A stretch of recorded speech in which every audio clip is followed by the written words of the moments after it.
Hola, esta es mi presentación de física sobre la segunda unidad, en la cual voy a estar hablando de varios temas, como lo son el principio de Pascal, la ecuación de continuidad, el teorema de Bernoulli, el teorema de Torricelli y el principio de Arquímedes. Para poder empezar a hablar del principio de Pascal tenemos que ver el concepto de presión. La presión es la fuerza por unidad de área. La fórmula para obtenerla es dividir la fuerza, que sabemos que se mide en newtons, entre el área, que se mide en metros cuadrados. Entonces la unidad de medida de la presión va a ser newton sobre metros cuadrados. A mayor fuerza aplicada, mayor presión, y a mayor área sobre la cual actúa la fuerza, menor presión. Por ejemplo, si nosotros tenemos un tacón delgadito, pues ese tacón va a dañar más el piso porque se está aplicando una fuerza grande en un área pequeña. Pero si tuviéramos un tacón grueso, pues ya no va a dañar tanto el piso porque estamos aplicando una fuerza grande sobre un área grande. Para seguir hablando de presión tenemos que hacer una comparación entre lo que viene siendo el sólido y lo que viene siendo el líquido, ya que ésta actúa de manera distinta en ellos. Por ejemplo, en los sólidos, si nosotros aplicamos una presión, pues no se va a deformar tanto por su misma composición. En cambio, los líquidos pues sí tienen un comportamiento distinto.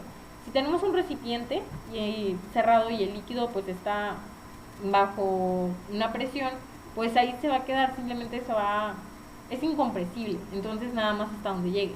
Si el recipiente tuviera una perforación, un orificio, entonces el líquido va a empezar a salir por ahí de forma perpendicular al recipiente.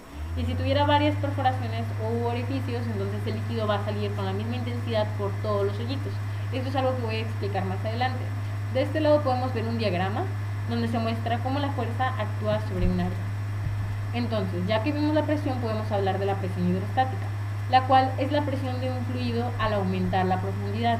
Sabemos que la presión que existe en el fondo del mar pues no es la misma que existe en el agua que está cerca de la superficie. Esto se debe al peso del líquido que está arriba, que actúa sobre el líquido que está abajo, por eso es mayor la presión. Si nosotros queremos saber u obtener la presión hidrostática, tenemos que hacer esta multiplicación.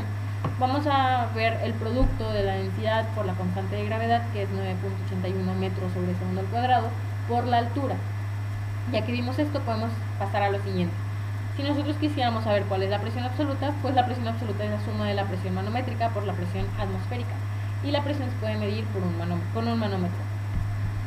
Ya que vimos pues lo anterior, podemos pasar de lleno al principio de Pascal, el cual fue propuesto por el físico matemático francés Blaise Pascal, y dice que toda presión que se ejerce sobre un líquido encerrado en un recipiente se transmite con la misma intensidad a todos los puntos del líquido y a las paredes del recipiente que los contiene.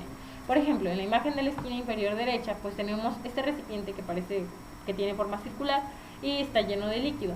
Este recipiente tiene varios orificios, como lo explicaba hace un momento. Entonces, si nosotros aplicamos una fuerza con un émbolo, la presión se va a transmitir a todos los puntos con la misma intensidad. Algunas de las aplicaciones del principio de Pascal son el freno hidráulico, en el cual al momento de presionar el pedal, pues esta fuerza se va a transmitir hacia los cilindros que activan el freno. Y otra aplicación que vemos en las clases comúnmente es la prensa hidráulica, que lo vamos a ver en un problemita en unos momentos más. La ecuación del principio de Pascal dice que la fuerza 1 entre el área 1 es igual a la fuerza 2 entre el área 2. Entonces ahora sí pasamos al problema. El problema dice: los émbolos de una prensa hidráulica tienen una sección circular y sus diámetros son 8 y 40 centímetros respectivamente. ¿Cuál es la fuerza que se produce en el émbolo mayor cuando en el pequeño se aplica una fuerza de 50 newtons? ¿Y qué fuerza habría que aplicar en el émbolo menor para poder prensar una partida de aceitunas con una fuerza neta de 1000 newtons? Siempre que podamos, el primer paso para resolver problemas es dibujar el diagrama, porque así nos lo vamos a imaginar mejor. Tenemos pues dos secciones, una pequeña y una más grande, que cuentan con sus diámetros, ya porque estas secciones son circulares y las cuales tienen su respectivo radio. El diámetro 1 es de 8 centímetros con su radio de 4 centímetros y el diámetro 2 es de 40 centímetros con su radio de 20 centímetros. En la primera sección la fuerza va hacia abajo y por la segunda sección sale hacia arriba. Entonces continuamos. Tenemos el diagrama, tenemos los datos anotados y tenemos las fórmulas que vamos a necesitar. Pues para empezar, la primera pregunta es: ¿cuál es la fuerza que se produce en el émbolo mayor cuando en el pequeño se aplica una fuerza de 50 newtons? Entonces, en el émbolo menor vamos a tener una fuerza de 50 newtons. La fórmula nos pide fuerzas y nos pide áreas. No tenemos el área, pero tenemos el diámetro. Entonces, con eso podemos sacar el área. La fórmula dice que pues para sacar el área de la sección circular es pi por radio al cuadrado. Sustituimos el radio 1 y nos va a dar 4 centímetros al cuadrado. Vamos a hacer esa operación, 4 por 4 son 16, y vamos a dejar representada la multiplicación por pi para poder hacer algo más adelante, y son centímetros cuadrados. Sacamos el área 2, también sustituimos el radio 2 por 20 centímetros, 20 al cuadrado son 400 por pi centímetros cuadrados.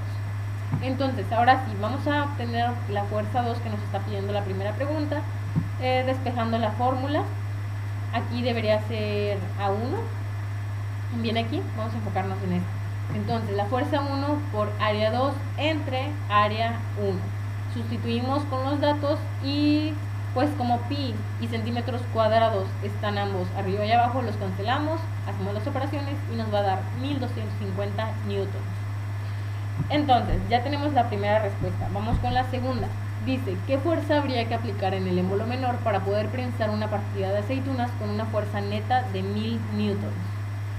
Nos está diciendo que la fuerza de del émbolo mayor es de 1000 newtons. Entonces, pues lo que hay que hacer es buscar la fuerza 1.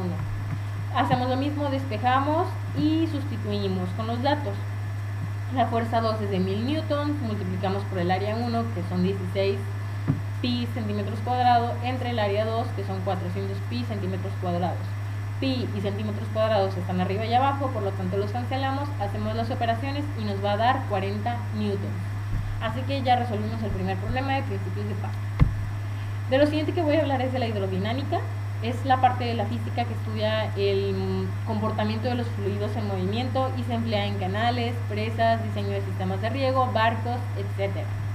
Entonces, para seguir hablando de la hidrodinámica, tenemos los fluidos en movimiento. Los dos principales fluidos son los líquidos y son los gases, los cuales se comportan de una manera diferente. Por ejemplo, los líquidos son incompresibles y tienen un lugar definido, y los gases son compresibles y no tienen un lugar definido, ya que se expanden y ocupa espacio. Ambos fluidos producen cambios de fricción y cambios de presión. Ya estamos dentro del tema de la ecuación de continuidad, así que vamos a verla, pero antes dos conceptitos más. El gasto es el volumen del fluido que pasa a través del área de una sección transversal, y lo podemos obtener con estas dos fórmulas, que son lo mismo. El gasto es igual al volumen sobre el tiempo. El volumen se mide en metros cúbicos y el tiempo en segundos, entonces el gasto, la unidad de medida va a ser metros cúbicos sobre segundo. Y también tenemos la siguiente fórmula, que es velocidad por el área. Y también tenemos el flujo, que se concentra más en la masa. El flujo es la masa del fluido que pasa a través del área de una sección transversal. Y la fórmula para poder obtenerlo es flujo es igual a masa sobre tiempo, la masa, y el flujo también puede ser igual al gasto por la densidad. Entonces, la ecuación de continuidad establece una igualdad. Dice que el área 1 multiplicada por la velocidad 1 es igual al área 2 multiplicada por la velocidad 2. Para que esta ecuación sea de una igualdad, el área 2 debe ser más chiquita, debe bajar y la velocidad debe subir. Es por eso que la ecuación de continuidad establece que al reducir el diámetro de la sección transversal de un tubo se obtiene un aumento en la velocidad del fluido. Esto lo podemos ver pues cuando estamos regando algo y con una manguera, y entonces tapamos un poquito la salida para que la manguera, el líquido, tenga un mayor alcance. Ok, entonces pues aquí tenemos un ejercicio. Dice, por un tubo que tiene un diámetro interno de 6.4 centímetros, fluye agua con una velocidad de 21 centímetros sobre segundo. En una parte del tubo existe una disminución de su diámetro a 2.5 centímetros. ¿Cuál es la velocidad del agua que pasa por esta construcción? Nosotros sabemos que necesitamos el área, es algo que no tenemos, pero tenemos los diámetros, entonces la podemos sacar. El área es igual a pi por diámetro al cuadrado entre 4. Y tenemos esta fórmula pues ya despejada. Vamos a sustituir esta con esta. Nada más que pues la primera fórmula del área va a ser del diámetro 1 y la segunda va a ser del diámetro 2. Podemos ver que el 4 y que el pi se repiten arriba y abajo, así que los cancelamos, y una forma más simplificada va a ser velocidad 2 es igual al diámetro 1 al cuadrado entre diámetro 2 al cuadrado multiplicado por la velocidad 1.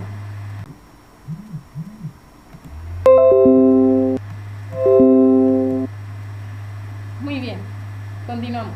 Y ahora, sustituyendo estas Estas variables pues nos va a dar 6.4 al cuadrado entre 2.5 al cuadrado multiplicado por 21 centímetros entre segundos al cuadrado, pues la respuesta va a ser 137.625 centímetros sobre segundo.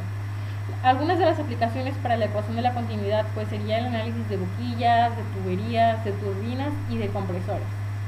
Así que pasamos a lo siguiente, que es el teorema de Bernoulli. Este describe el comportamiento de un fluido moviéndose a lo largo de una línea de corriente.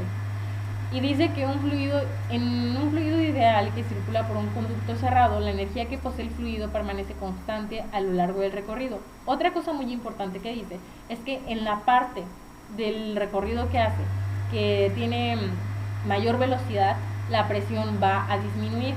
De este lado tenemos la fórmula para el teorema de Bernoulli, y también una de sus aplicaciones más comunes pues son las tuberías y las chimeneas, porque las chimeneas son altas, entonces aprovechan la corriente de aire. El viento va a una gran velocidad y cuanto más rápido corre el viento sobre la boca de la chimenea, pues la presión va a disminuir en la chimenea, por lo tanto se va a hacer como que un intercambio de gases, estos se van a extraer mejor y van a salir por ahí. Entonces una de las aplicaciones más comunes del teorema de Bernoulli es la chimenea. Pasamos a lo siguiente, que es el teorema de Torricelli, el cual estudia el flujo de un líquido bajo la acción de gravedad y es una aplicación del teorema de Bernoulli. Este dice lo siguiente: la velocidad que adquiere un fluido contenido en un depósito al salir por una perforación es igual a la velocidad que adquiere un cuerpo en caída libre, soltado desde la superficie libre del fluido. Un ejemplo de la vida cotidiana pues sería en una jeringa. Vemos un depósito que tiene una salida en forma de perforación, en el cual hay un líquido que al ser sometido a una fuerza pues va a salir por esa perforación y entonces va a actuar como un cuerpo en caída libre debido a la gravedad. De hecho vemos aquí en la fórmula que pues influye la constante de gravedad, influye la altura y pues la fórmula es esta: raíz de 2 por la gravedad por altura. Entonces, ahora podemos ver una aplicación de estos teoremas, por ejemplo, es el efecto Venturi, en el cual es un conjunto de la ecuación de continuidad con el teorema de Bernoulli. ¿Por qué? El efecto Venturi es un fenómeno en el que un fluido en movimiento dentro de un conducto cerrado disminuye su presión cuando aumenta la velocidad al pasar por una zona de sección menor. Podemos ver que eso de la presión lo vimos con el teorema de Bernoulli, y lo de la velocidad al pasar por una sección menor es lo que establece la ecuación de continuidad. Una aplicación del efecto Venturi es el tubo Venturi, el cual se utiliza para medir la velocidad de un fluido aprovechando este mismo efecto. Este tubo consta de dos secciones que están conectados por una garganta, se le llama, que es una sección más estrecha.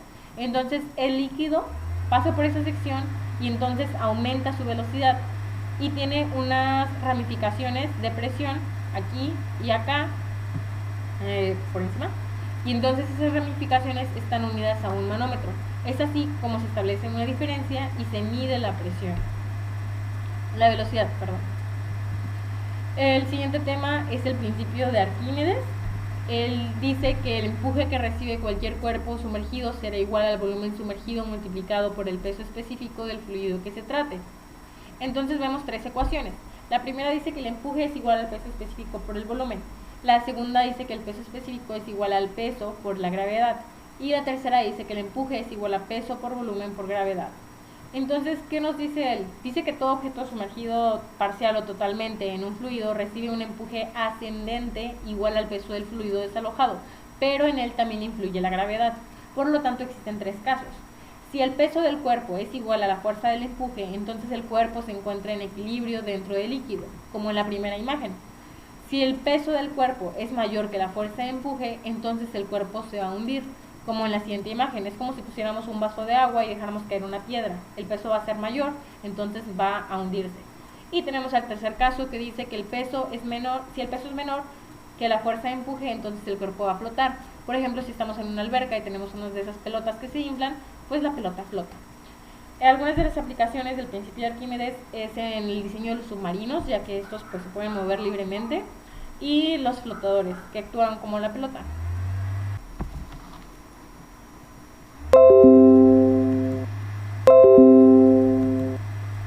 Entonces, en conclusión, podemos ver cuál es la fuerte relación entre todos estos temas, que viene siendo el principio de Pascal, el principio de Arquímedes, la ecuación de continuidad y la relación que tiene con el teorema de Bernoulli, el cómo el teorema de Torricelli es una aplicación del teorema de Bernoulli.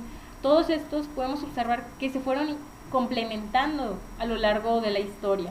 Entonces ha podido formar una idea más clara y más sólida de cuál es el comportamiento de los fluidos en base a su presión, su velocidad y cómo actúa la fuerza de gravedad sobre ellos.